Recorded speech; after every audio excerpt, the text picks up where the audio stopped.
These are sponsors for 8 Limbs Us, Muay Nation, and Onyx MMA in Singapore. And this was a fight against Fa Chiang Rai up in Chiang Mai. And this is what Kevin and I call the Roadhouse. It's the new stadium up in Chiang Mai. And I've fought there a few times now. And so it's kind of been a progression in terms of my opponents and kind of becoming reacquainted there, I guess. A lot of the guys there know me because I was fighting there for 2 years, and they remember me, but I'm definitely a better fighter now than I was when I was up in Chiang Mai, because it's years later and people progress. But at my last fight up here, I was fighting against Nong Ben, who Fa Chiang Rai, who I'm fighting tonight, beat in order to become 105-pound Muay Siam Northern Champion, which is the title that Fa Chiang Rai holds. I was very excited for this fight. I fought Fa Chiang Rai before 3 times to a 1-1-1 decision. And I haven't fought her in a couple of years. And I've been watching her on TV because she was fighting at Sakunthong. She just fought Petji Ja and lost. But it was a high-stakes fight for her because she had just lost these 2 fights on TV. I think she actually won the first one, but they gave it to the other girl. And so she really needed to redeem herself. But there was also a Dermpan on this fight, which is a side bet that started at 40,000 baht, or started at like 20,000 baht and became probably close to 40,000 baht by the time we actually started. But I really like Fa. I'm a fan of hers, and when I was up at Lana, Den, my main trainer, would always use her as the example, pinnacle, femur technical fighter. And so it was always like, is the girl I'm fighting good enough to fight Fa Chiang Rai or not? And that was like the gauge in which I was told whether the girl I was fighting was, high rank or not really high rank, and it was based on Fa Chiang Rai as being kind of this pinnacle. So I was excited to fight her again, knowing that I've changed as a fighter, knowing that she's definitely changed and progressed as a fighter. But I felt like I really needed to prove myself in this fight because I'd been successful at this stadium, but every fight is kind of a determinant for your next fight, and that does put a little bit of pressure on you. But I felt pretty good. I was a little bit sick, so Dang, who was my corner, he used to ask me back when I was at Lana all the time, like, Sylvie, do you feel 100%? How confident are you? And I hated him asking me this question. At the time, I don't think I fully realized he was deciding whether or not to bet on me, but because I've become more acquainted with that now, when he was asking me, I knew that despite feeling tired, and so that's probably why he was asking me, as I probably looked unconfident rather than just being a little bit sick, I was like, I feel awesome, and I'm putting money on the Dermpan, so that's how confident I am, which had him add money to the side bet as well, which made me feel good that my corner was able to make some money. Fa's got a cool Ram Muay. It's very practiced. She just turned 20 years old. She's been fighting for a long time, and she's just very confident and stable in what she does. She's a very tricky, kind of backwards fighting fighter, which in my style, if I can't catch that person, I look awful. But if I can catch that person, I look great. So our styles are an interesting matchup. This guy in my corner, also named Fa. That's a coincidence. It means sky in Thai. And you can see there's not a lot of people in the stadium at this moment. It was actually a pretty big show. They brought up refs from Channel 7, but I think people came in later. There are a lot of gamblers, but they're behind the camera. So here I'm just trying to close space because she's a backwards fighter, so I don't want her to have space, which is what she needs to look really good. And she'd actually come out really hard against Petji Ja, which I was expecting her to do against me. And she definitely was trying to nail me with stuff, but she wasn't really moving forward the way I thought she would. But my hands were working pretty well for me, but I didn't commit to them. That was so much fun. I've never done a Baran move like that in a fight ever. I think it's from playing with Pinu kind of recently.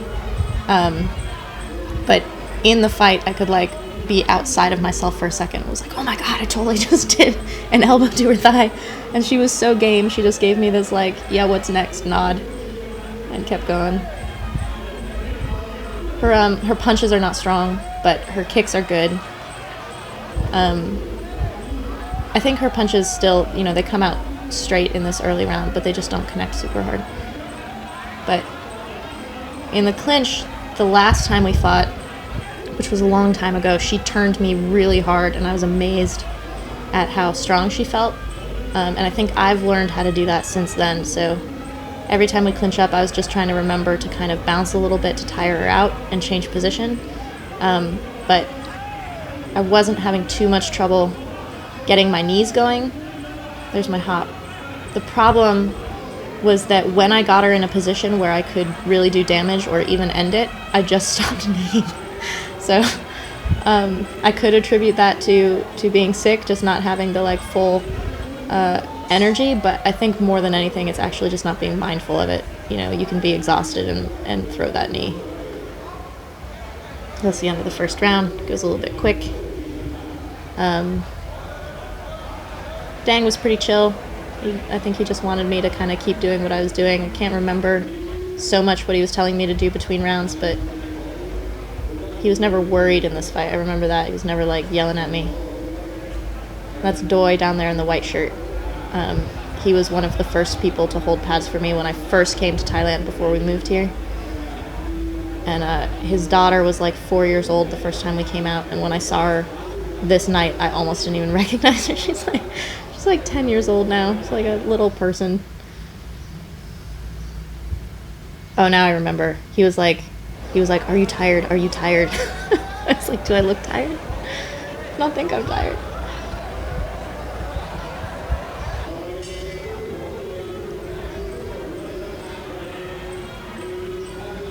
So here again, I'm just trying to close that space a little bit. My teeps were working pretty good. She's backing up and kicking because her timing on that is awesome. There, I'm trying to use the hop to change position because I grabbed a little bit low. And often a ref will break you if you grab low. A low clinch is not a like active clinch generally.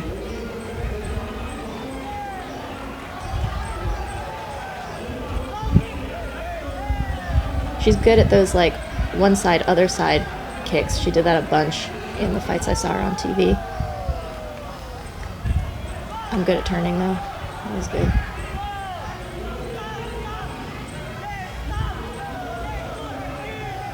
You can see in her style the way that she just kind of paces backwards is exactly the way a forward fighter paces forward. It's just like a timing thing.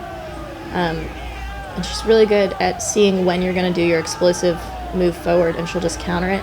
Here, because she's against the rope, I can really only pull her backwards, which there worked really well, but it also exposes someone's front, so you can land really good knees in that situation as well, if you're keen to do it.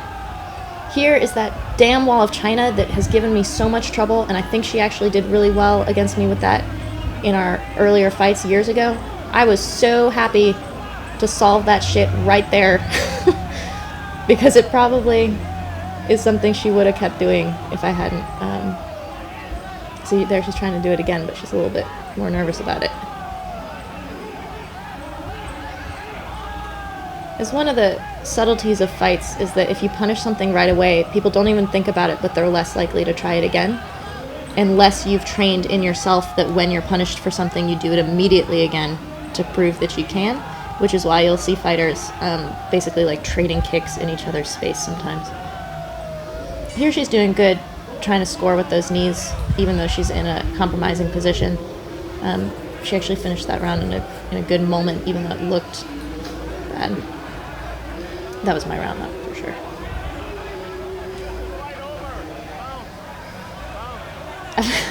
I've been feeling kind of nauseous between rounds sometimes, so I've been spitting a lot, which looks not awesome on film, and I should probably pay attention to that a little bit.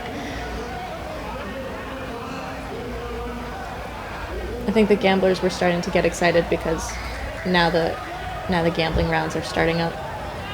And it becomes a question of how the fight's going to change. In round 3, you'll see a lot of reversals. Someone who was kind of holding back in the earlier rounds will really come forward in round 3. So it's a little bit of a like suspenseful.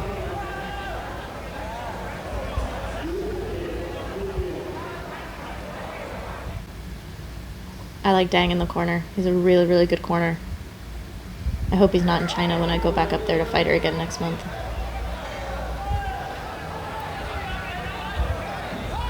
Fa really wanted me to breathe and give him high fives. That was like his main thing. It was like demonstrating a deep breath and high fives. Yeah, there she's kicking before I come in more. Here though, I don't know what I was doing. I was doing really well bending her backwards in the clinch. I think that I was like putting my head into her chin, and because she was putting her hips in so that I couldn't really turn her and knee her, you have to be careful when you do that. You definitely do want to keep your hips in, but if you leave them in as a position, you kind of make yourself prone to being low clinched or bent backwards or kind of stuff like this. That. And she's trying to climb on top of me.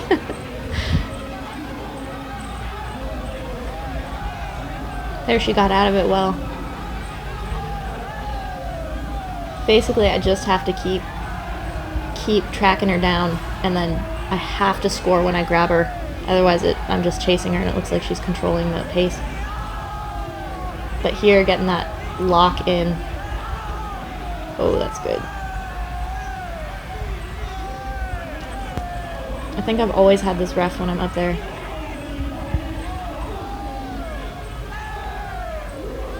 So here, yeah, I'm kind of hooked around the back of her shoulder, and then that same hand goes on her chin, which is why I'm able to push her backwards in that one. She had this same problem when she fought Petji Jha, where she kind of backs into the ropes and tries to defend the clinch. But she's not super great at keeping people off of her when her back is against the rope. So if you can catch her and punish her,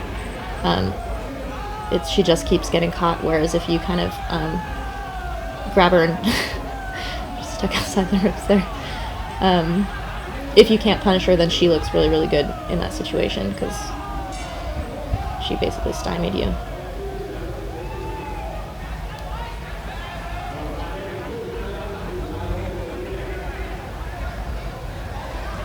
So here Dang's getting me to breathe deep.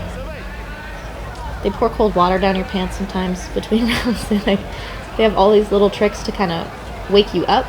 And I don't know, I felt like I was pretty strong throughout this fight. I think in retrospect, I was thinking about being a little bit tired. But because Dang kept asking me, I think that he was wondering whether I could keep. Alright, so going into round 4, I had been very strong in the earlier rounds. But when you start out strong, because the way Muay Thai fights are viewed and scored, it has to be the entire arc of the fight.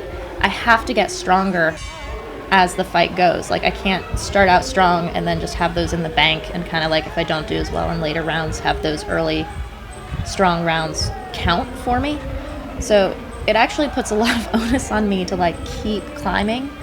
And you can see that she's trying to be a little bit nastier. That was a good takedown. You can see in her corner, they want her to like push me off when I'm clinching. They kept showing her to do this like cross face or the face smush, which is basically when I grab her, she pushes my face back to create space and she can knee out of it, but there was no way for her to do it. Like, it's good advice, except it doesn't work for the way that I was clinching her in this fight. So I'm sure she felt very frustrated. You can see that her timing is different as I'm trying to come in. Like, she's just not scoring as much on my way in there. She did a good right-left, but then she kind of just gets stuck. So I'm a little bit of a smotherer. And here, those are not like super painful to her or anything like that, but they score every time you hit someone in the body with your knee or with your leg. It's a pretty good score. And she can't get past my grip. And here when I'm bouncing, that's 1, to tire her out, and 2, to change position. the bounce is amazing. When you use it as like a transitional thing, you create these little micro off balances in your opponent. So if they have a grip, they kind of lose their grip a little bit, and you create these small openings so that you can change your position. And here, before, she was backing up the whole time, which can be someone taking a lead, but you can see there, I didn't chase her, and she kind of didn't quite know what to do. So this is where I can start pulling away in the fight. So the end of round 4, I'm definitely winning. You can see her body language in the corner, actually, right there. It kind of totally sucks to be in that position. But going into round 5, because I'm so far ahead, now I can start pulling away. I've been going forward the entire fight, and now when I start to go backwards, she has to chase me and she has to catch me, which is a complete reversal of how this fight has been going.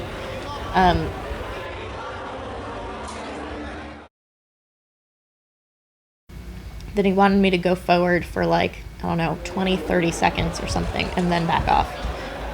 Going into this round, the odds were 30-1 in my favor, which is pretty incredible. Reversals can happen like that, and people make incredible money. But if I just keep going with my lead the way it is and kind of back off, she started throwing elbows like right away in round 5. It's just all elbows. So here's my like going forward for a few seconds, and then I'll start to pull away. You can see she's coming forward now more, just being very aggressive. Punches aren't straight anymore. They were straight in the first round, and she actually was more effective with them. Here, this looks very bad for her in a 5th round where she's already losing. So now I'm just backing up. You can see this is not how I was fighting. Earlier, I just teep, defend, and stay away from her. I probably could have stayed away from her more, like really just run away around the ring. I kind of have, I don't know, I don't like doing it, so I tend to stay really close. I'm a forward fighter. So here it's just a matter of catching her when she comes in, because I'm not chasing anymore. There I was offering her the like glove tap, which is the do you want to succeed this fight or whatever, and she did not want to succeed the fight. She was a little bit pissed that I offered it, I think. It's kind of a dick move. My trainer does it to be playful in pad work, to tell me that I'm losing, ask me to touch his glove. So here she was waiting for me to put my leg up so that she could like kick my leg out. See, she's waiting for me to do something, and there she's trying to kick my leg out, which she didn't succeed in, but I thought it was kind of a cool move. Like, I was aware of what she was doing. See, there she like off-balanced me. And here, I'm a little bit in trouble, but then because I catch her there, that's what she just did to me is kind of negated.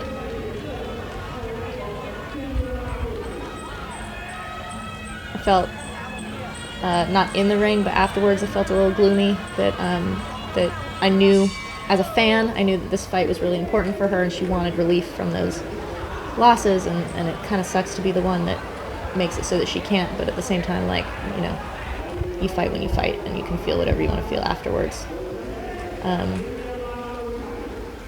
So Dang was very happy, Doi was really happy, I was very happy to win this fight because it opens more possibilities for me up there. We got the Dermpan, which nobody actually stated what the amount was, but when I try to do the math in my head, it should be around 40,000 baht, which is, you know, a number of people putting money into a pot, so it gets divided up based on how much you put in.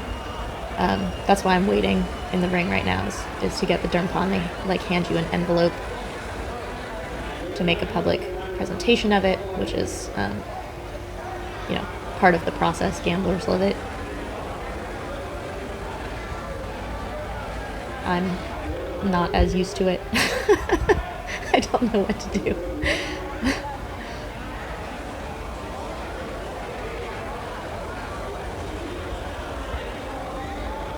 Alright, so here are the head honchos. This guy is the promoter. Promoter Dang. He's coming in to give me the money. He used to promote over at Le Croix, which I fought at many times when I was up in the north. And now he's at this new stadium. He set up my next fight with Fa Chiang Rai next month, which is great. And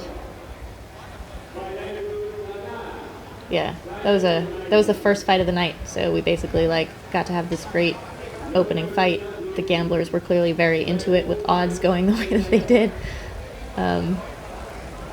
See, all the people are behind the camera.